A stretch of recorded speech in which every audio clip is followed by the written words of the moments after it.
আমার হুসাইনের চোখের পানি পড়া বন্ধ হলো না।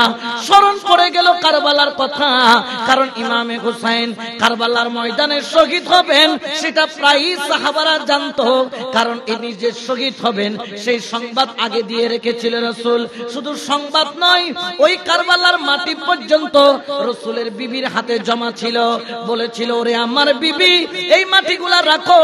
জিজ্ঞেস করলেন, ইয়া রাসূলুল্লাহ, এই মাটিগুলা কিসের? আমার নবী বললেন, বিবি, এই মাটিগুলা হলো কারবালার ময়দানে। যেই দিন আমার হুসাইন কারবালার ময়দানে শহীদ হইয়া যাবে, ওই দিন এই শিশির মাটিগুলার মাটি থাকবে না, রক্ত পরিণত হয়ে যাবে। এই জন্য আবু হুরায়রা বাজারে যাইয়া মানুষ দিয়া হাত তুলাইয়া দোয়া করতেন, ও দুনিয়ার মানুষ, আমি আবু হুরায়রার জন্য দোয়া করো, আমি আবু হুরায়রার জন্য দোয়া করো। কারণ জানতেন 61 হিজরির পরে এমন এক ঘটনা ঘটবে যেটা দেখার মতো শক্তি আওলাদের রাসূলের আশিকদের নাই।